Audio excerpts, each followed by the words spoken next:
السلام عليكم ورحمه الله وبركاته. جاي النهارده اكلمكم في موضوع اللي عمل قلبان في مصر، هو موضوع القانون الجديد بتاع العربيات، استيراد العربيات المستعمله للمقيمين من الخارج. وتداولت الاقاويل ما بين ناس مؤيدين القانون ده او مش مؤيدين، خلينا نقول مستبشرين بالقانون ده ان هو هينهي ظاهره الاوفر برايس تماما، وناس ثانيه قالت لك ان هو مش هيعمل فرق كبير قوي، ناس قالت لك في عيوب كبيره وناس قالت لك في مزايا كبيره جدا.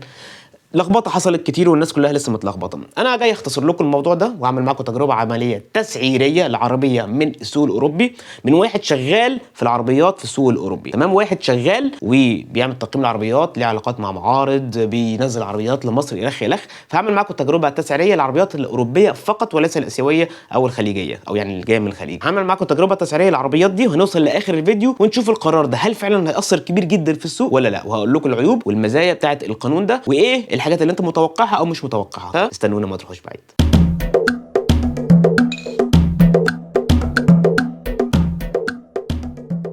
طبعا مش هدخلكم في تفاصيل القانون الجديد، كلكم عارفين شروطه، لازم تبقى مقيم في اوروبا وعندك حساب بنك في اوروبا بقالك يعني 3 شهور، والحساب ده جاري، وان انت لازم تشتري العربيه دي تكون 3 سنين اقدم من موديل السنه اللي انت بتشتري بيها الى اخره من القوانين اللي احنا عارفينه، مش هندخل في تفاصيله. طيب هل انت لما تشتري عربيه من اوروبا هل فعلا تستاهل او هتحس انك في توفير؟ طب تعالى نمشي كده بالخطوات. هنختار اول حاجه عربيه مستعمله من اخر 3 سنين موديل 2020 وتكون مش اقتصاديه وما تكونش برده بريميوم، حاجه في النص. فانا اخترت السكودا كاميك، عربيه متداوله جدا وموجوده كتير جدا في السوق ومطلوبه من المصريين وبيحبوها. انا علامه فولكس فاجن وفيها الميكانيكا بتاعتها، لكن هي ارخص شويه من مثلا التيجوان او التيروك او اخره. فالسكودا كاميك دي لو انت عايز تعرف اكتر عنها انا حاططها لكم في اللينك اللي فوق اهو، اتفرجوا على الفيديو التقييم بتاعها كامل بكل الفئات بتاعتها. فانا اخترت واحده تمام مقارنه ما بين مصر، السعر في مصر الحالي والسعر الاوروبي، ولما نيجي ننزلها من اوروبا لمصر هل هيبقى فيها اوفر برايس زياده او هل هتستاهل انك تنزلها ولا لا. طيب فتحنا برنامج اولكس اهو زي ما انتم شايفين، جبنا السكودا كاميك اهي، فيها تقريبا تاني فئه اللي هي الامبيشن، فيها شويه اوبشنز كويسين، الجنود بتاعتها يمكن هنا اكبر شويه من المثال بتاع الاوروبي بس حاجات بسيطه جدا يعني، لكن هي دي المتوجهه للسوق المصري ومش عامله اكتر من 15000 كيلو، كسر الزيرو، موديل 2020 الى اخره. ثمنها في السوق المصري حوالي 700000 جنيه. طبعا هو في اوفر برايس احنا عارفين ده بسبب السوق، ان في اوفر برايس في السوق المستعمل ده عادي خالص. طيب تعالوا بقى نفتح البرنامج الالماني. البرنامج الالماني عندنا اسمه موبيل.de تمام، او موبيلا.de بالالماني. ده مثلا بيبقى فيه عربيات كتيره جدا ومعمول للسوق الاوروبي. لو انت بتدور على عربيه معينه دور عليها وابعتها لي وانا اقول لك هتكلفك قد ايه في الشحن، يعني هتكلفك قد ايه لغايه لما ابعتها لك لباب بيتك في اسكندريه او تسليم هنا حسب ما انت عاوز. تمام. طيب ثمن العربيه دي السكودا الكاميك برضو امبيشن تاني فئه، مش عامله كتير برضو، حوالي 10000 كيلو، نفس الاوبشنز مور ولس، فروقات بسيطه جدا يعني. فاحنا بنتكلم في سعر العربيه دي، حتى شايفين هي فيها اخضر كتير اهو، يعني معناها ان سعرها كويس، 25000 يورو. بس بصوا كده على الثمن ده، في حاجه نت وحاجه اسمها جروس. ال 25000 اللي في الاول ده هي شامله الضرائب، ثم الرقم اللي تحتيه 21000. ليه الضرائب دي؟ هنا ضريبه القيمه المضافه او ضريبه المبيعات، ما هي ضريبه واحده بس بتدفع على العربيه دي. الضريبه دي انت لما بتيجي تدفعها في اي دوله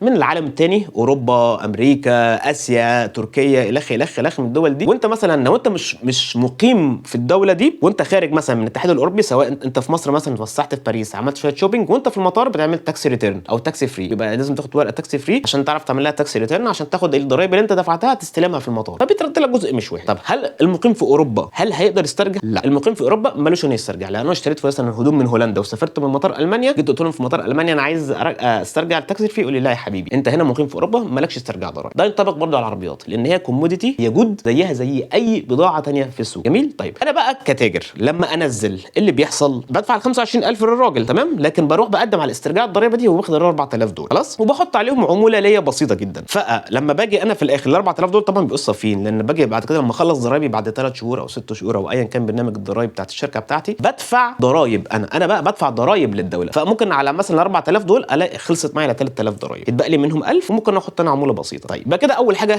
جبناها العربيه، ثمن العربيه اللي هو الكام؟ ال 25000. انت هتشتريها بال 25000 كامل، مش هتسترجع، ومش انت، انا اللي هشتريها لك كشخصي، لو انا بشتري شخصي مش تجاري تمام، يبقى انا واحد قاعد في اوروبا هنزل لك العربيه دي شخصي ليك انت خلاص، يبقى انا نزلت لك ب 25000 يورو. طيب العموله بقى ثاني حاجه مبلغ هتحطه اللي هو كام؟ فلنفترض مثلا واحد مقيم في اوروبا مش تاجر وبنزل عربيه واحده في السنه او على مدى القانون ده اللي هو المفروض 4 شهور بس، هنزل عربيه واحده هكسب فيها كام؟ ما لازم اكسب فيها مبلغ يعني، حتى لو انا قريبك هحط كام؟ 1000 يورو، لو انا ابن عمك هحط كام؟ يعني انا هحط الصراحه كمكسب من 1500 ل 2000 يورو تمام. خلينا نقول ان انت واحد ما تعرفنيش وانا هعمل لك دي خدمه وهكسب منها بس ايه؟ مكسب العمر اللي هي مكسب واحد 2000 يورو. و2000 يورو ده مش مبلغ بالنسبه للاوروبيين، مش مبلغ اللي هو واو دي صفقه العمر، فهحط 2000 يورو عموله. يبقى انت هتدفع ال 2000 يورو دي. تمام. طيب هتروح تشتري العربيه، هل هتشتريها على عماك؟ ما انت لازم تعمل لها اختبارات. انا واحد مثلا ما يفقهش في العربيات، انا واحد شخصي وهشتريها لك انت، اما هروح ابص على العربيه واخد معايا ميكانيكي وادفع له التنقلات وادفع له الغدا بتاعه وادفع له الخ وغير عموله يده، او بوديها عمله ايده يعني، او هوديها لمركز لفحص العربيات المستعمله. دول بياخدوا حوالي 150 يورو، والمركز لو انت كلمت مثلا المعرض قلت له اعمل لي الاختبار ده هياخد منك يمكن 100 يورو غير ال 150 دي. فبنتكلم في يعني هو بياخد 100 يورو مثلا اتعابه هو عشان يحرك العربيه ويوديها المركز ويضيع وقته بالساعات وكده، ولا 100 يورو، فنقوله 250 يورو في المجمل كاختبار للعربيه. بس طبعا بيختبرها لك بالكامل، بيبقى معاك تقرير كامل متكامل. طيب عجبتك العربيه؟ انا عجبتني، يلا بينا ندوس. اول حاجه اعمل ايه؟ هاخد العربيه احملها على ايه، او عايز اشحنها لفين؟ للمينا. معظم الاوقات العربيات اللي انت حلوه اللي عجباك ما تلاقيهاش جنب المينا، ما تلاقيها اصلا بعيد عن مكان سكني. ممكن تلاقيها مثلا انا ساكن في باريس والعربيه في فيينا والمينا في هامبورغ، فين مثلا اللفه دي. طيب فانا كلمت المعرض انا عايز العربيه دي، اوكي تمام حبيبي يلا بينا تعالى شيل. حولت له الفلوس كل حاجه تمام. هبعت ايه؟ لازم العربيه دي تتبعت على ونش، الونش بيتحاسب بالكيلو. فلو اتكلمنا مثلا من فيينا مثلا لانتفيرب انت بتتكلم في حوالي 1500 كيلو او 1200 كيلو في الحدود دي، فالكيلو بيتحسب بحوالي 2 يورو شحن. فانت شوف هتصرف قد ايه. طيب خلينا نقوله في اضعف الايمان، خلينا نقوله في احسن الظروف، انت كل اللي هتسوقه 500 كيلو من مثلا نص المانيا لشمال مثلا لهامبورغ، مثلا هولندا تحت مثلا لبلجيكا فوق 500 كيلو، يبقى انت بتتكلم في 1000 يورو شحن بري. طيب السؤال هنا دي شخصيه ممكن تسوقها؟ ممكن تسوقها، بس لو هتسوقها هتروح بقى زي الشاطر تعمل ايه؟ هتعمل اول حاجه هترخصها، تمام، ترخيص حتى مؤقت، هتطلع لها نمر، هتعمل لها تامين. ومش كده وبس، لا بوشكاش محفوظ بيضحي النهارده. ولو كان العربيه اختبار الصحه بتاعتها لو اختبار البلديه بتاعها منتهي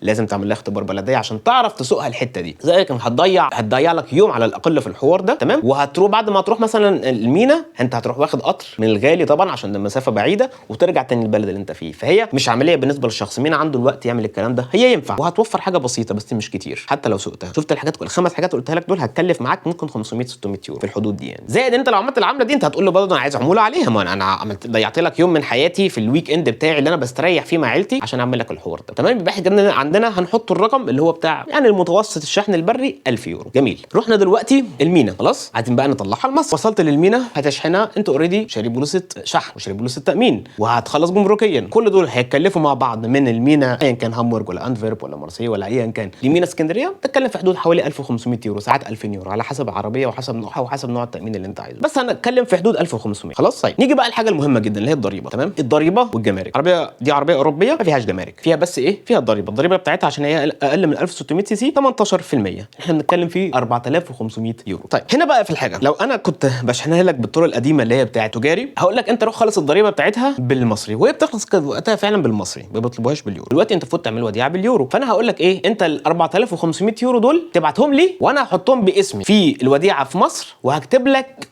نوع من وصل الامانه او تعهد ان انا اول ما استلم ما بعد يعني ثمن ال 4500 يورو دول بالمصري بعد 5 سنين هرجعهم لك، ايا كان اللي هاخده انا هديه لك. ده الحل الوحيد، تمام. لان انا مش هدفع ال 4500 يورو دول من هنا واسيبهم في مصر ومن غير فوائد يرجعوا لي بالمصري. الله اعلم المصري يبقى بكام وقتها، ممكن يوصل 30 جنيه اليورو، 40 جنيه 50 جنيه، ممكن يوصل 10 جنيه، الله اعلم. اتمنى طبعا يبقى 10 جنيه، لكن كل التكهنات الاقتصاديه بتقول لك ان الجنيه عمال يقع قدام العمله الاجنبيه، تمام. يبقى انت هتحط المبلغ ده من ثمن العربيه، تعتبر ان هو خلاص انت ايه هتاخده كمان 5 سنين، والله اعلم هتاخده شكله عامل ازاي يعني، والله اعلم الاليه اللي هتاخده بيها ايه، لسه ما اتحطتش اساسا يعني. يبقى كده المجموع بتاعنا كل الحاجات دي مع بعضيها 34250 يورو. طيب لو حولنا المبلغ ده بالمصري هتروح البنك هتقول له انا عايز يورو، هيقول لك لا ما فيش يورو. ليه؟ احنا عارفين في ازمه كبيره جدا في العمله الصعبه وموضوع الاعتمادات والكلام ده كله. يبقى انت كده هتروح زي الشاطر للسوق السوداء. السوق السوداء سعرها دلوقتي حوالي 23 جنيه لليورو، احنا في اكتوبر اهو 2022 اخر اكتوبر 23 جنيه، والله ممكن يعلى واحتمال يعلى كمان عن كده يعني. فتروح تشتريها من السوق السوداء بحوالي 23 جنيه زي ما قلت، يبقى المبلغ المتبقي ليك كله 788000 حوالي. طيب الرقم اللي احنا شفناه في مصر 700000. الفرق بس ان انت خدت عربيه تقفيل اوروبي موجهه للسوق الاوروبي، فيها موتور احسن، حرق بنزين احسن، فيها تربو، فيها معدلات الامان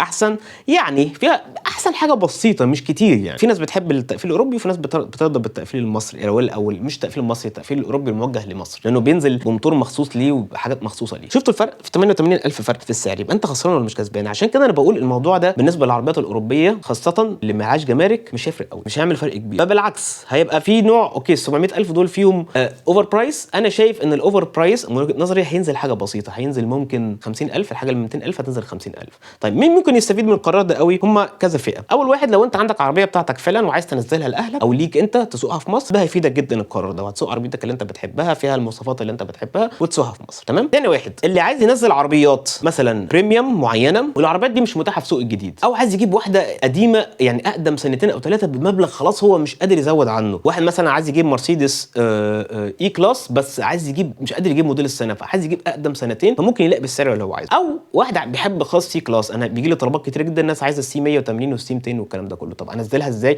وهي اساسا ما بتنزلش لانها بقت تصنيع جنوب افريقي ما بيطلعهاش شهاده اليورو 1، فمش هتعرف تنزلها او انا مش هعرف انزلها لك، خلاص انتهت السي كلاس. ثالث بقى فئه ممكن يستفيدوا منها العربيات الاقتصاديه اللي في مصر اللي محبوبه جدا، اللي بقى عليها اوفر برايس جنوني مش طبيعي خالص. يعني عربيه زي حبيبتنا المحبوبه الشعبيه تويوتا كرولا بيوصل الاوفر برايس بتاعها 400 و500 الف. ليه دي ده هينزل، ودي ممكن فعلا بالجمارك لو نزلتها من الخليج مثلا ولا حاجه ممكن تلاقي فعلا السعر اقل شويه، ودي اللي ممكن الاوفر برايس بتاعها يتحسن شويه.